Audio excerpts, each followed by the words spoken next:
Então, nós vamos dar início ao nosso estudo de hoje.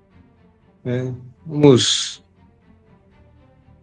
considerar aqui a pergunta de número 46.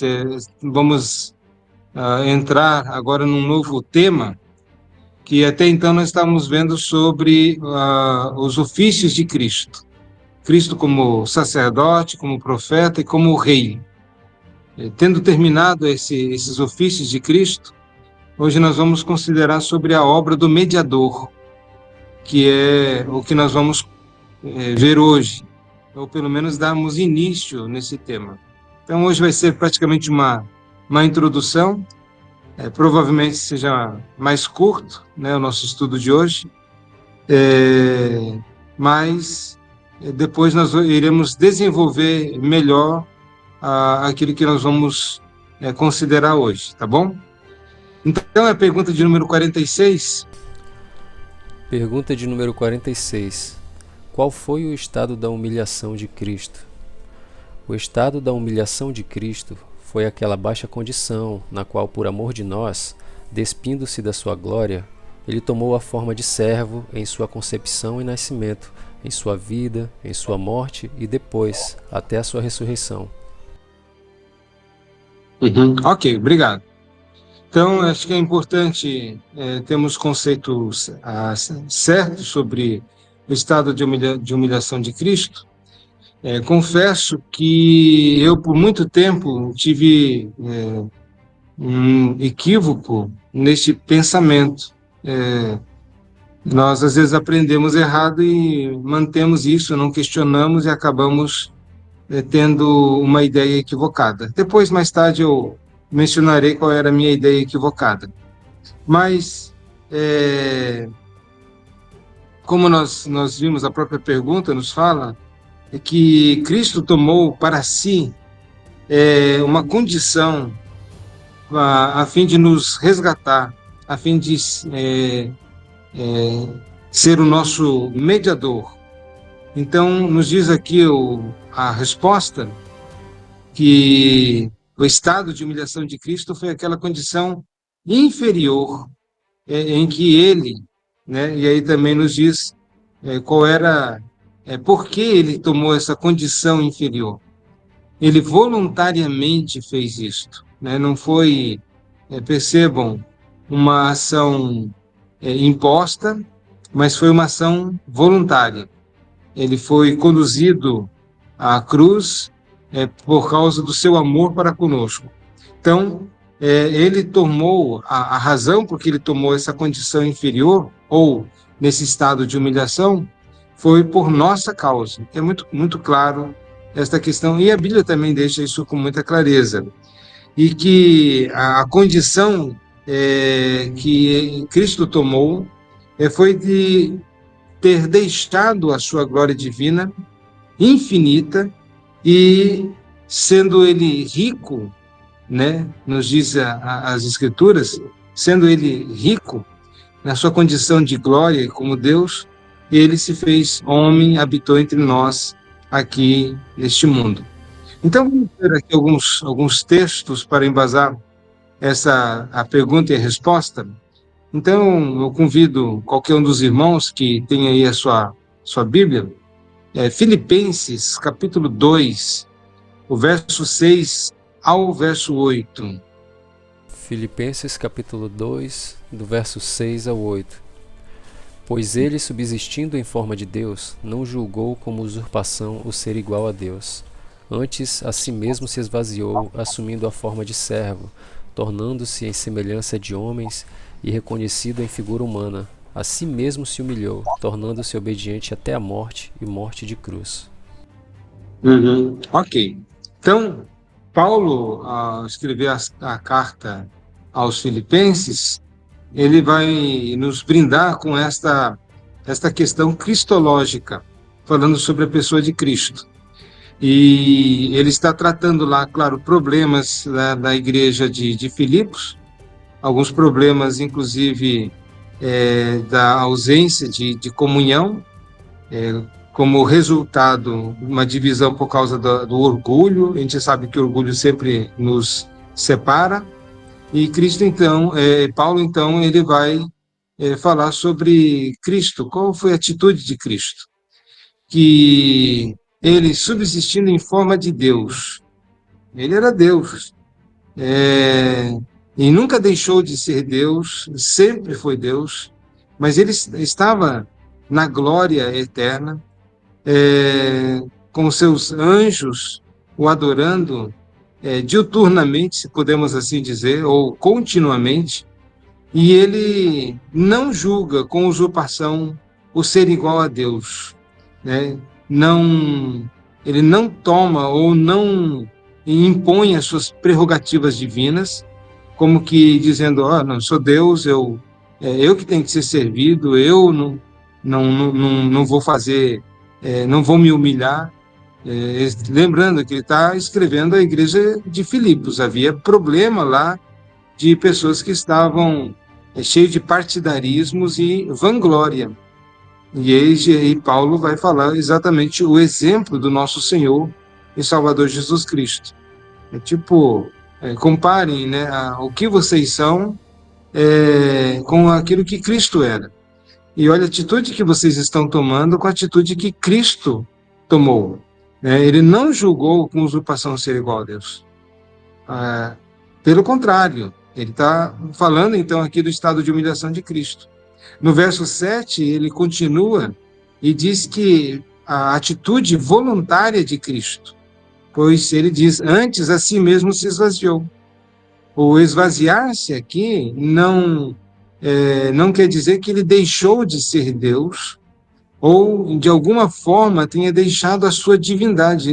Isso é uma impossibilidade, Cristo deixar de ser Deus.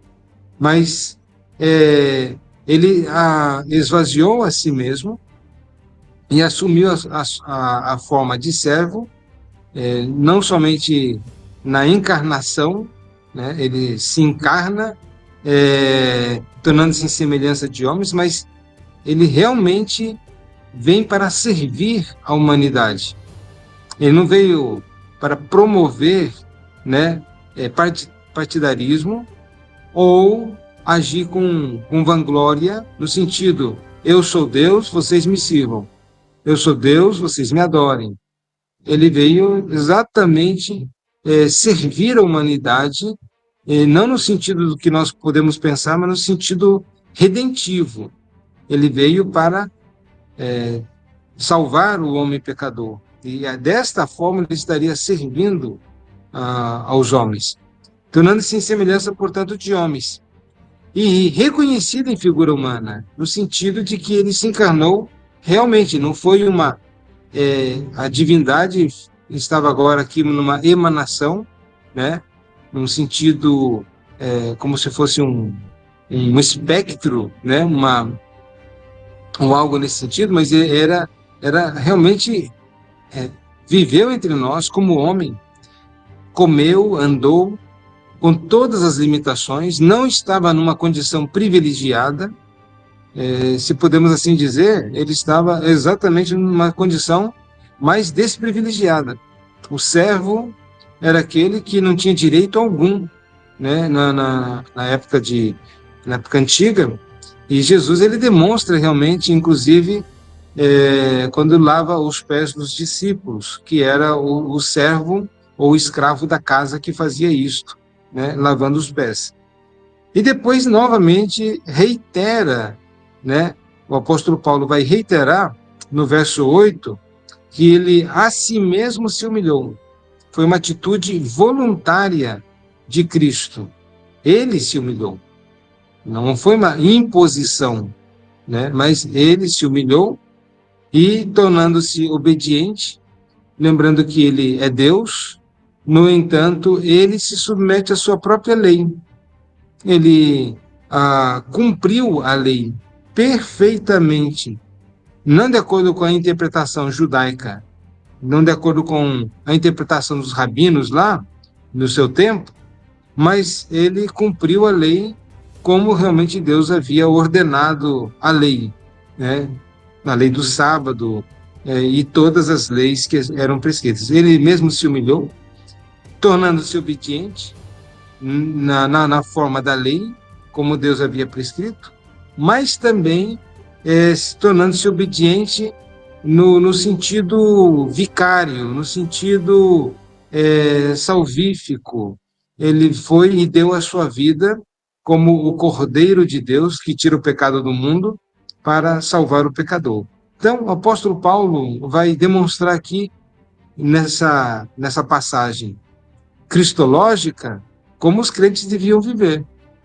E é claro que essa é uma aplicação para nós também, né? Então, mesmo que estamos estudando sobre Cristo agora, devemos lembrar que o exemplo de Cristo deve ser seguido também por nós.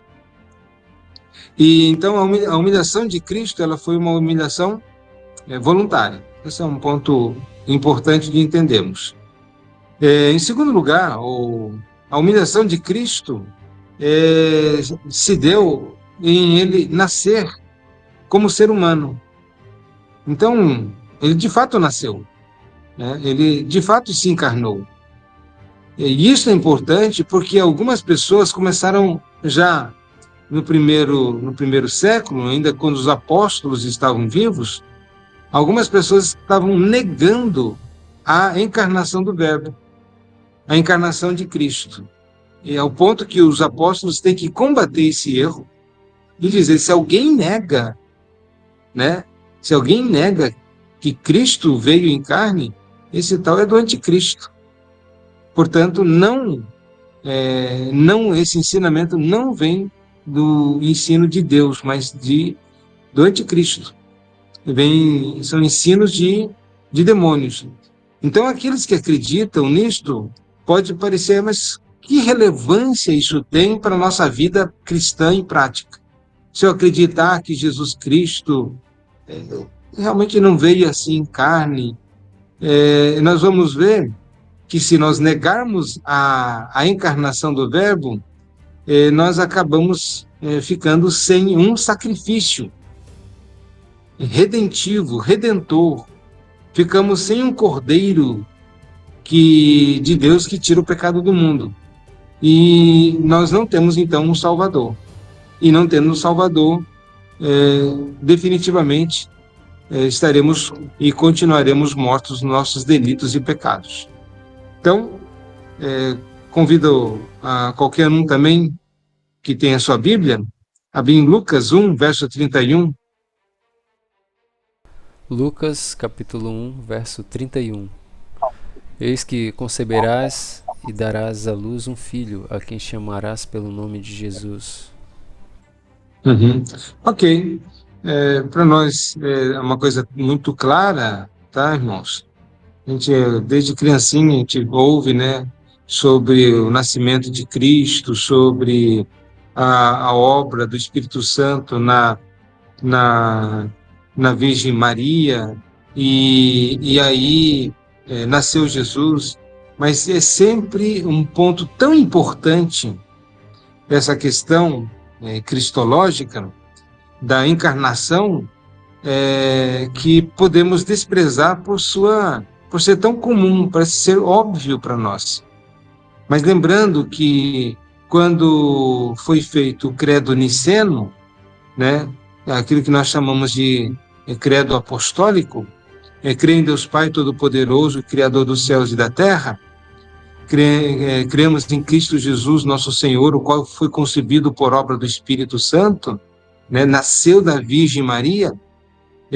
Percebam que eles têm o cuidado de pontuar essa questão histórica da encarnação do Verbo como sendo uma realidade. Então, de fato, Cristo se encarnou. Para a mentalidade gentílica, principalmente a mentalidade grega, né, que via o corpo como algo mal, algo intrinsecamente mal, falar da encarnação era loucura, né? Falar que o Deus se fez carne, para eles dizer, como isso? Isso não pode. Eles sempre estão buscando aquela questão de chegar no ideal, naquele mundo filosófico, que é o logos, né? Um mundo mais conceitual do que real. E aí fala que Cristo fez exatamente o inverso. Para eles isso era, Paulo vai dizer, para os judeus é escândalo, para os gregos, loucura. Mas é pela loucura da pregação do evangelho que envolve essa questão do estado de humilhação de Cristo, é que pessoas são salvas. Não pode haver salvação com a rejeição do Redentor Jesus Cristo como uma pessoa real que vê este mundo. Negar este fato é negar a obra também da redenção. Então, ele nasceu, né? Nos diz aqui, chamarás pelo nome de Jesus, a virgem conceberá e dará à luz um filho. Então, de fato, isto é um ponto que envolve o estado de humilhação de Cristo. Imagine o Deus criador dos céus e da terra, sustentador de todas as coisas pelo poder da sua palavra, agora está no ventre de uma mulher, o infinito homem se tornou, está sendo cuidado por uma mulher, né, humana, limitada, com seus erros, seus pecados. Mas percebam, o estado de humilhação envolve todos esses aspectos, tá? No seu nascimento, a sua fragilidade. Tentaram matar Jesus ainda quando criança, Deus advertindo José em sonho, fugiram para o Egito, né? Mas ele está ali, à mercê, em outras palavras, ele não pode fazer nada. Então, ele está completamente dependente, como qualquer ser humano, né? Quando nós nascemos, somos totalmente dependentes do nosso pai, da nossa mãe, e Cristo estava nessa condição. Só que, detalhe, ele era Deus que se encarnou ali, voluntariamente se colocou nesta condição por nossa causa. 2 Coríntios, capítulo 8, verso 9, também convido alguém a ler. 2 Coríntios, capítulo 8, verso 9. Pois conheceis a graça de nosso Senhor Jesus Cristo, que, sendo rico, se fez pobre por amor de vós, para que, pela sua pobreza, vos tornasseis ricos. Então, tinha um propósito esta auto-humilhação de Cristo. Ele se tornou pobre? Em que sentido ele se tornou pobre? O sentido de trocar o seu estado de gozo, de alegria, naquela condição celestial, por uma vida de total dependência aqui na Terra, mas para que nós, que estávamos empobrecidos por causa do pecado, e essa era a nossa condição, lembrando lá em Apocalipse, a carta de Cristo à igreja, dizendo: olha, vocês acham que estão ricos, abastados. Eu digo, vocês estão pobres, cegos e nus. E eu aconselho que vocês comprem ouro de mim, que vocês comprem colírio e que vocês comprem vestes. Eles estavam numa condição, embora ricos materialmente, era uma igreja próspera, Jesus disse que eles estavam pobres. Portanto, esse afastamento de Deus por causa do pecado é um estado de penúria e pobreza. A verdadeira riqueza é uma riqueza espiritual. Quanto mais nós temos de Deus, mais ricos somos, ainda que estejamos num cárcere, como muitos crentes têm passado por causa da fé, onde Deus, com muita intensidade, está habitando o coração daqueles que têm passado tantas dificuldades, mas estão cheios de Cristo. Tá? E ele vai, então, nos dizer que sendo rico, novamente, essa consistência, ele se fez pobre por amor de vós. Ele se fez. Não é uma imposição. E fala também o propósito. Para quê? Por que ele se fez pobre? Ou por que ele se humilhou? Por que o seu estado de humilhação? É para que pela sua pobreza, e essa pobreza aqui entenda-se seu estado de humilhação, nos tornasse ricos. E não é a teologia da prosperidade aqui, mas nos tornasse semelhantes a Cristo, ou para podermos desfrutar daquela glória vindoura, que é uma verdadeira riqueza, né, de estar com Deus para todo sempre na glória. Então, ele deixa momentaneamente aquela glória para como que buscar o que se havia perdido, buscar e salvar o que se havia perdido e tornar estes pecadores por quem ele estava agora morrendo e vindo a este mundo, tornar a estes também participantes da sua glória e da sua riqueza. Então, é claro que estamos falando novamente da questão celestial, valores reais e espirituais, tá? Que envolve domínio. Diz a palavra de Deus: não sabeis vós que vocês vão de julgar os anjos? Um estado de poder, né? Nós seremos colocados numa posição de grande honra.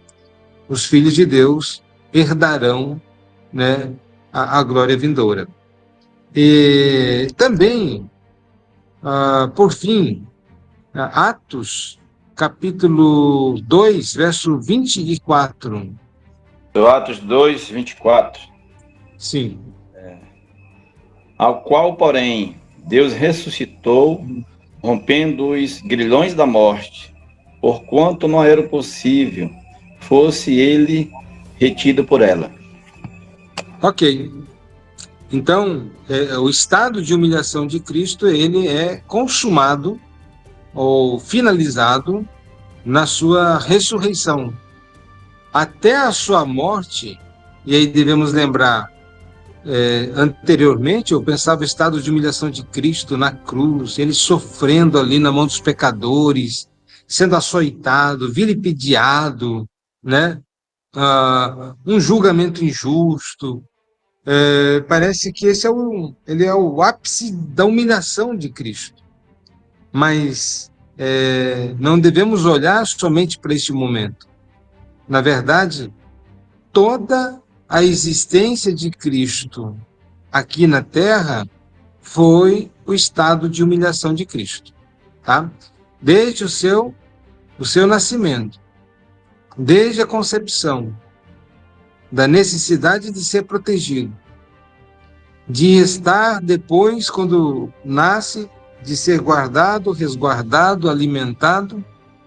Depois, ele é o Deus encarnado, mas ele está na presença de homens pecadores, contemplando os pecados dos homens, vendo as maldades, as perversidades.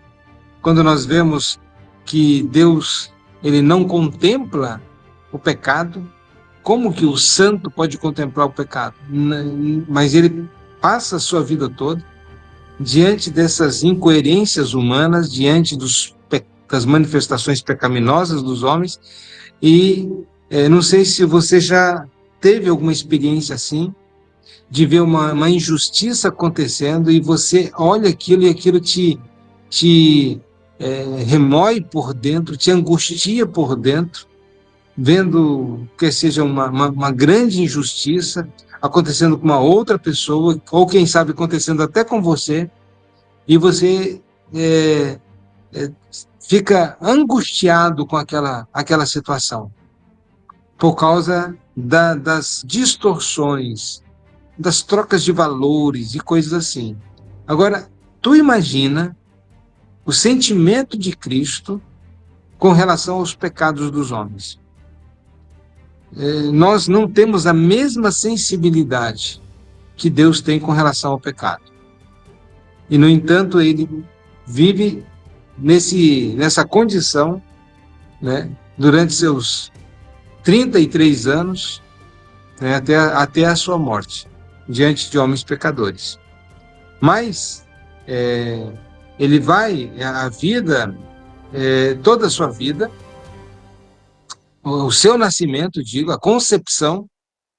Então, o estado de humilhação de Cristo envolve desde a concepção, o nascimento, o sustento, a fraqueza, a dependência, a vida como um todo, a morte, após a morte, quando ele fica durante 3 dias, né, até a sua ressurreição.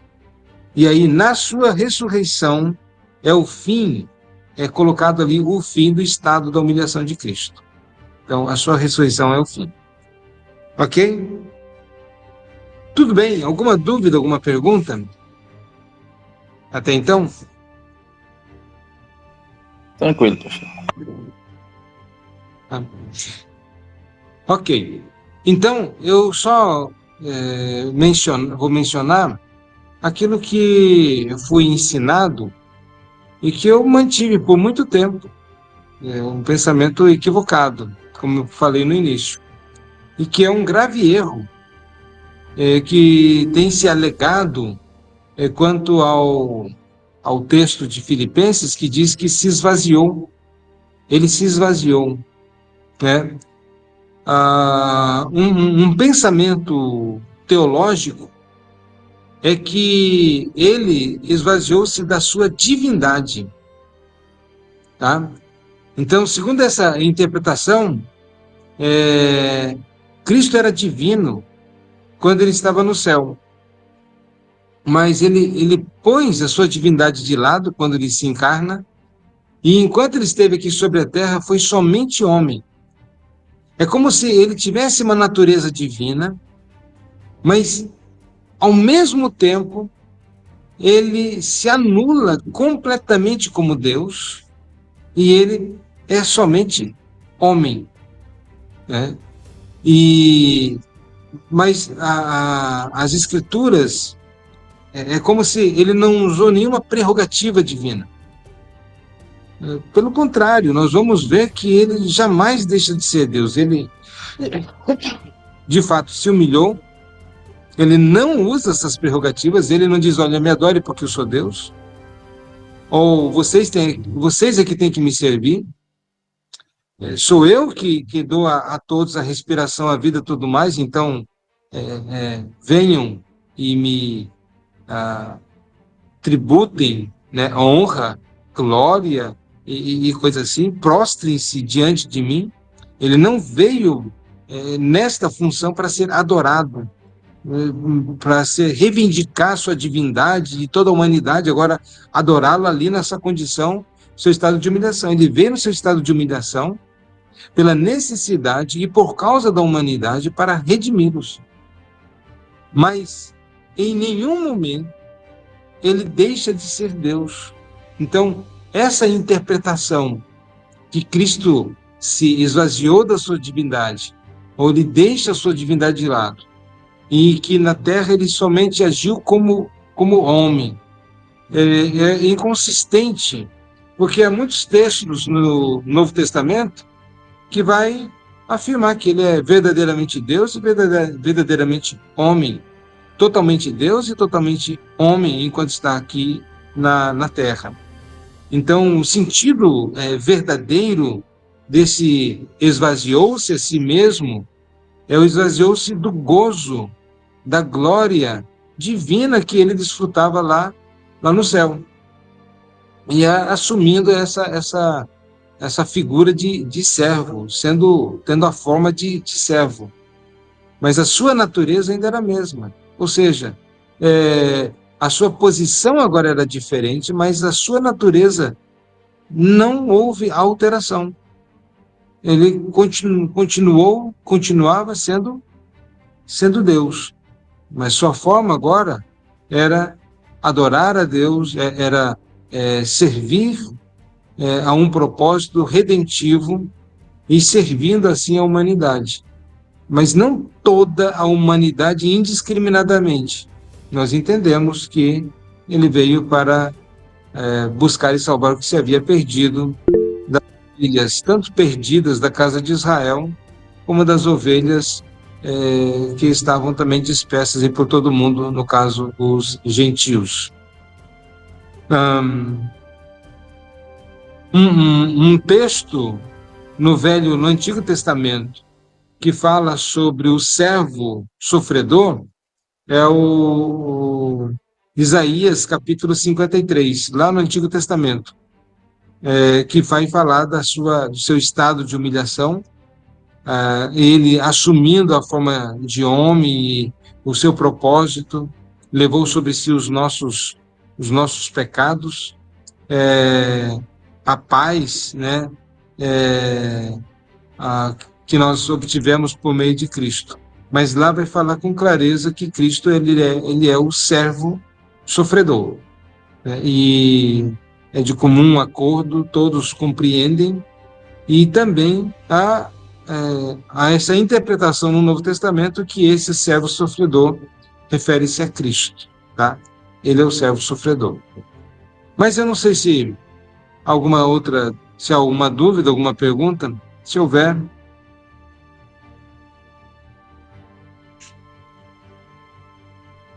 Pastor, eu tenho só uma dúvida. Quando a Bíblia vai falar lá em...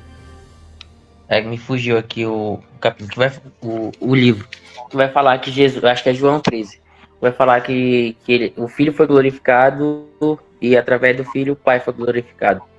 E lá em Mateus 28, quando vai falar que ele recebeu todo o poder. É como se Jesus tivesse sido recompensado pelo trabalho que ele fez ou não. Quando ele se refere assim, o Filho foi glorificado, é que a vontade de Deus Pai se cumpriu, é isso?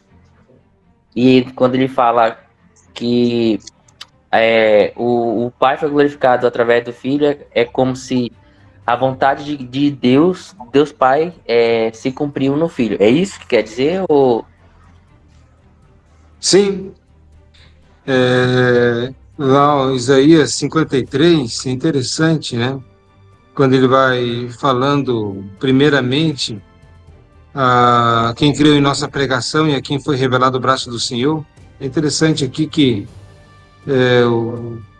o profeta já está no final do seu ministério terreno, no final do seu ministério, depois de 40 anos, e ele tem esse tipo de fala. Quem creu em nossa pregação? Mas ele vai dizer sobre Cristo, que foi subindo como renovo e tal, era desprezado. De fato, olha o estado de humilhação de Cristo. Olhamos-lo, mas nenhuma beleza havia em que nos agradasse. Tá? Está se referindo, esse texto é um texto messiânico. Era desprezado e o mais rejeitado entre os homens, homem de dores e que sabe o que é padecer. E como um de quem os homens escondem o rosto, era desprezado e dele não fizemos caso. E certamente ele tomou sobre si as nossas enfermidades e as nossas dores levou sobre si, a razão pela qual ele veio, tá? E nós o reputávamos por aflito, ferido de Deus. E lá no final mesmo do texto de Isaías, capítulo 53, ele vai dizer que há uma recompensa para Cristo. Cristo, ele antes fala da sua oferta feita a Deus, porque o sacrifício era um tipo de oferta pela expiação de pecados, para o perdão de pecados, e era necessário que essa oferta fosse aceitável a Deus. Lembrando lá que Caim ofereceu um sacrifício e Deus não aceitou, e a oferta de Abel Deus aceitou. Nós não vamos entrar em detalhes, mas esse tema do sacrifício é um tema muito importante no Antigo Testamento, a tal ponto que Deus dá detalhes, dizendo, olha, o sacrifício tem que ser assim, assim, assim, o animal sacrificado tem que ser assim, assim, assim, não pode ser doente, não pode ser manco, não pode ser velho, final de carreira, ele tem as características. E se fosse feito diferente, Deus não aceitaria aqueles sacrifícios, assim como não aceitou também de Caim. Vemos que houve muita reprovação, até quando os filhos de Arão foram oferecer lá fogo estranho, lembrando que isso também é uma parte cultica, e eles foram mortos ali na presença de Deus. Mas quanto ao sacrifício do Senhor Jesus, no verso 10, Isaías 53, diz, todavia o Senhor agradou moê-lo, ou seja, aquele sacrifício foi agradável a Deus, fazendo-o enfermar quando der ele a sua alma como oferta pelo pecado. Ele verá a sua posteridade e prolongará os seus dias, e a vontade do Senhor prosperará nas suas mãos. Ele verá, falando-se referente a Cristo, o fruto do penoso trabalho de sua alma. Tudo aquilo que Cristo fez no seu estado de humilhação, ele tinha um plano, ele tinha um objetivo. Nada é sem propósito. Então, esse retorno da glória, Vitor, né, Alan, está falando exatamente sobre que o seu trabalho teve o resultado esperado, ele resgatou, e agora nós somos, de certo modo, a recompensa do trabalho penoso de sua alma, porque nós estamos aqui neste mundo peregrinando para a glória dele, apesar de nós, apesar de nossas dificuldades, mas ainda há um povo que adora e glorifica a Deus por meio do sacrifício de Cristo, e que por fim nós estaremos com ele por toda a glória, né? E adorando a Deus por toda a eternidade. Então, Deus realmente, a obra que era necessária, a humilhação, o estado de humilhação de Cristo, ele chega a uma conclusão favorável. Ou seja, o resultado esperado foi alcançado. Como não podia ser diferente também, tá? Mas foi alcançado. E ele retorna ao seu estado de glória, agora não sozinho, mas não como agora o unigênito Filho de Deus, mas como as primícias dentre os mortos, dentre todos aqueles que alcançam a redenção nele mesmo, para o louvor e a glória do nome dele, onde ele será exaltado por toda a eternidade pelo seu sacrifício, pela sua bondade, pelo seu amor, pela sua redenção, coisas que, se ele não tivesse feito isto, ele seria louvado como Deus. Ele nunca deixaria de ser Deus, mas na redenção do homem pecador, ele demonstra e ele é glorificado no seu amor, nessa bondade, na salvação do pecador, na sua misericórdia para com homens pecadores como nós, na sua capacidade de perdoar. Ele está sendo agora exaltado e glorificado nisto, tá? E esta é a recompensa, esse louvor por todos os atributos de Deus. Percebam, se Adão e Eva não tivessem caído lá no Jardim do Éden, Deus continuaria sendo Deus, mas o único relacionamento que o homem, Adão e Eva, teriam com Deus é Deus Criador. E eles estariam adorando a Deus como Deus Criador. Jamais viríamos a sua misericórdia, o seu perdão. Mas tudo isso faz parte dos atributos de Deus. Mas perceba, foi necessário a queda do homem, por incrível que pareça, por mais que dê um bug às vezes na nossa cabeça, mas a queda do homem promove a glória de Deus. em toda a beleza dos seus atributos santos e perfeitos. Tá? Então, foi restaurado agora. De fato, agora ele é exaltado em toda a sua beleza, glória e majestade. E essa é uma das razões pelas quais tem um motivo, né? O povo de Deus tem um motivo para adorá-lo por toda a eternidade. Lá em Apocalipse vai dizer: digno é o Cordeiro que foi morto de receber a honra, a glória, o poder e a majestade, agora e pelos séculos dos séculos. Agora e pelos séculos dos séculos. E aí ele vai falar da obra da redenção. Percebam? Ele está sendo agora recebendo o fruto que é o fruto do seu penoso trabalho, a glória, a exaltação que é devida ao seu nome. Não sei se respondeu, Alan, ou se há alguma outra dúvida. Respondeu sim, pastor, porque quando a gente vai falar que Cristo ele foi glorificado, que ele foi exaltado, dá a entender que de fato ele foi recompensado. No caso que ele teve um reconhecimento como Deus, né? E aí era só uma que o senhor falou, e aí veio aqui, eu lembrei desses dois textos. Aí eu queria tirar essa dúvida. Mas Tá respondeu bom. sim. Mas obrigado, viu, pela participação. Vamos orar ao Senhor Deus, então?